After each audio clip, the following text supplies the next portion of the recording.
So when Sumire says that there's something inside your sword so dangerous that she needs to pull you aside like a mom who found something suspicious under your bed, you probably should listen, but Boruto, nah. This man didn't have time for that. He was sprinting out into the battle with a weapon built out of some mysterious undisclosed materials like he's speed running a Fallout playthrough. And the craziest thing, the manga deliberately cut Sumire off right before she explained what that new material is. When Boruto hears there's something else inside of the sword, the manga goes, yeah, we're done here. So join me in today's newest Naruto Explained video where you'll see your original Boruto chief is going to be diving deep into what the story might be hiding, because there's absolutely zero chance that Ikimoto and Kishimoto randomly threw in that mysterious new material line unless the sword is about to become the most broken, lore-shifting weapon that Boruto's ever wielded. This goes well beyond just being able to absorb chakra from people that pick up the sword that aren't Boruto, Sasuke, or Sumire. And yes, that means that we need to talk about potential Ōtsutsuki DNA. We need to talk about potential nanotech. We need to talk about why Momoshiki might be screaming internally right now. And we need to talk about why Sumire, the girl who is basically a walking I know everything Amato doesn't want me to know meme, is now seconds away from having warned him, but we got cheated out of that. Let's break this down, but first remember to check out the chapter review, which went up on the channel a couple of days after the official release and is longer than the normal review, so make sure to share it with anyone who you know follows the manga. Video will be linked in the description box and the end credits, along with my brand new One Piece video for my Everything One Piece Explained channel. So first we got to get to that line that changed everything. So let's rewind here. Sumire gives Boruto his brand new rebuilt sword. She explains mechanics, how she stabilized the output, how it draws on his chakra continuously, and then she drops the bombshell. There's also new material for the sword, something that I need to warn you about it, and that's not a throwaway line. That's not something that Sumire would do. She has access to Amato's lab. She has had 3 years to work with his research, which means that she understands cyber organic nanotech better than anyone alive. If you don't know what that is, that's basically what makes the car cyborg, so people like Kawaki so damn powerful. She is one of the only characters resistant to omnipotence, and crucially, she was entrusted with a future knowledge scroll from Boruto, and the story cut her off from telling us what that sword is made up out of. This was intentional. For that line to exist, something in universe must demand secrecy. That means it's a delayed payoff, and that means whatever's inside this sword, it's not normal ninja tech, it's not normal chakra metal mumbo jumbo, it's not even conventional materials from Konoha, because Sumire is not the type to dramatize. She was about to warn Boruto, so it's got to be something big, which brings me to why it can't just be ninja tech. So Konoha has been using ninja tech weapons for years now, well before Boruto chapter 1. We're just now getting to a point where you're getting scientific ninja tools that are using very advanced science, but none of what we've seen warrants Boruto, hey fam, this is what your sword's made out of.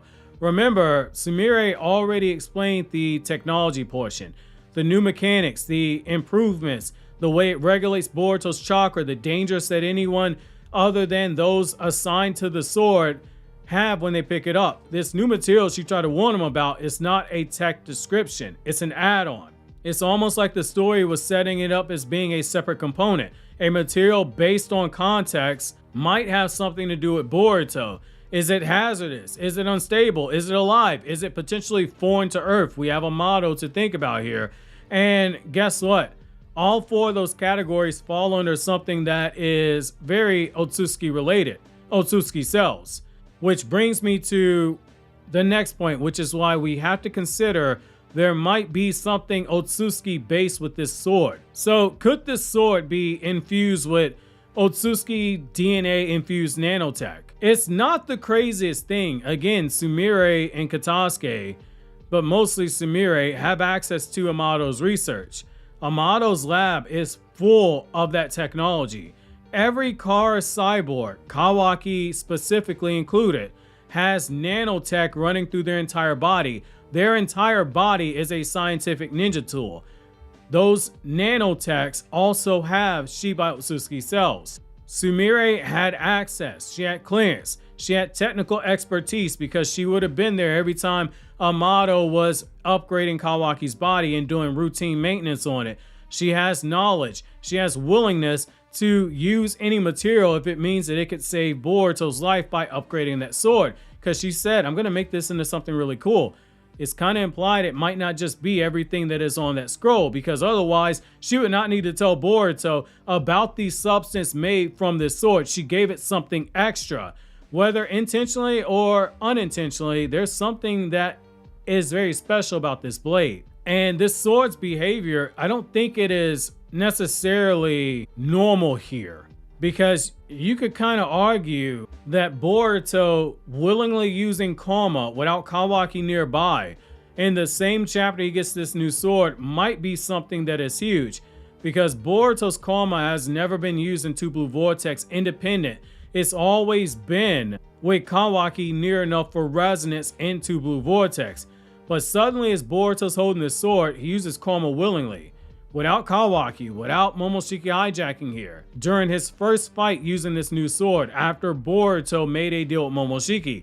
Is that a coincidence? I don't think so. This story rarely does coincidences. Nanotech, Ōtsutsuki cells, that might be a biological resonance trigger.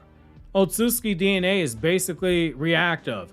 It is genetic and memory coded. It is chakra adapted. It is built for assimilation because of what it does with the Ōtsutsuki's DNA in the vessel. If this sword contains even microscopic quantities of, say, Momoshiki DNA or Ōtsutsuki tissue or nanotech that Amato had that had those Shibai structures in them, then Boruto's Karma would instantly recognize that weapon when he's in danger. It would also explain why she felt the need to warn him. This sword might be a conduit, a tool that reacts directly to Boruto's Ōtsutsuki genes. And that brings me to the biggest question, which is, whose Ōtsutsuki DNA could it be?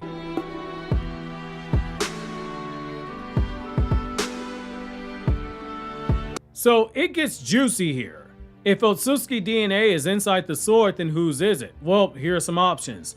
Momoshiki Ōtsutsuki, this by far narratively is the most satisfying conclusion. Momoshiki makes sense because Boruto's already his vessel. Amato more likely than not had some of Boruto's DNA. He gave Boruto those chakra pills. Amato checked out Boruto's body when Momoshiki brought Boruto back to life. It's not crazy to think that Amato didn't have some of that DNA. Their chakra networks are intertwined. Their souls are attached to each other. Boruto gave Sumire a scroll containing information on future research. Could that research have contained Momoshiki insights? If Sumire needed material that amplified Boruto's output, harmonized with his Karma, didn't overload his body, Momoshiki DNA samples that again Amato theoretically would have since Boruto's body was checked on when he got brought back to life, that is possible. The idea of Boruto's sword being further tied into Boruto's chakra signature is not crazy. Now, option 2 is the more broken one, the one that I personally would hate, which is Shibai Ōtsutsuki nanotech residue.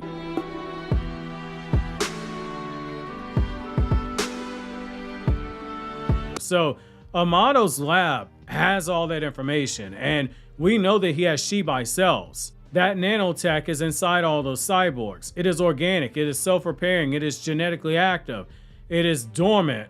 If Sumire somehow got her hands on something like that, that could be huge. That sword likely could contain some Shibai element to be used in order to rebuild the sword when Sumire did it. Was that why she wanted to warn Boruto? We have to see. Ōtsutsuki cells are not like human cells. Yeah, no shit, Sherlock! The labs that Amato used have that information there. One microscopic shard is enough to do real damage. They're cosmic data seeds when you think about it. One speck can catalyze massive growth, which brings me to the next point, why Sumire wanted to warn him. So let's address this smoking gun. Why was Sumire trying to warn Boruto? Because she understands something Boruto doesn't. Ōtsutsuki-based nanotech, that is a big deal. It might potentially cause some damage to Boruto, assuming that's what this is.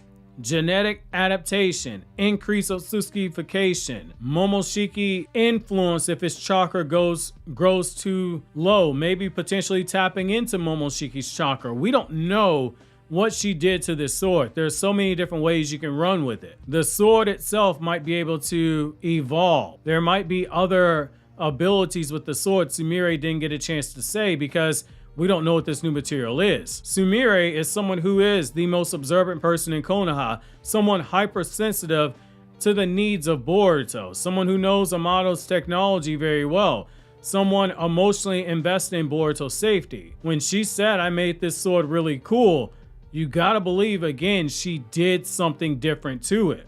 And just being honest here, like at first when I read the line, I was very hesitant to even consider this as a Chekhov's gun. I thought maybe this would be a false gun. So Chekhov's gun is basically saying that if you have a gun on a nightstand, at some point it has to be used in the story. If it never gets used, then it served no purpose. But there's also what is called a false gun, which is when you deliberately have something in the story and you make people believe that it serves a bigger purpose and it never does so. I was leaning in that direction when I was first reading, but then I noticed that right when she was explaining that this sword is fused with new material and she got cut off because of everything was going on because we jumped over to another scene, that's where I went, okay, this might serve a bigger role, because that is not a throwaway line. Narratively, the manga cut her explanation off for a reason. The identity of that material, it is being saved for a reveal tied to Boruto, a reveal tied to whatever crucial moment this is going to be. This is delayed payoff. Whether or not this leads to future transformations, hidden abilities from the sword, more Otsutsuki lore, another major power jump, we don't know. If it's just chakra reinforced ally number 72, the manga would have said it. And I chose 72 because there's 72 volumes of Naruto.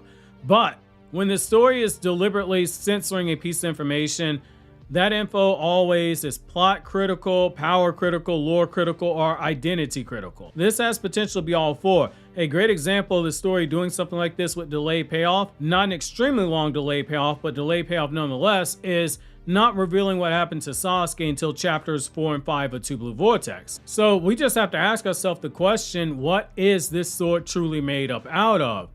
Is it Ōtsutsuki DNA? Is it some type of alloy that Sumire made? We don't necessarily know. So the next time that Boruto swings that sword, understand this. He's not just wielding a weapon. He's wielding something completely different entirely that we don't know the exact materials of. A tool that one day pushed Boruto to an entirely different level. And that one unfinished line in the manga is going to be paid off at some point in the story. It might end up being one of the most important reveals of this current arc that we're in. Obviously, if you enjoyed this video, consider subscribing, clicking here on the left for the Boruto chapter review, or click here on the right for more videos from my other two anime channels where I talk about non-Naruto content. Like the new video that goes into detail explaining the press fruit from the One Piece manga. Highly recommend checking that video out.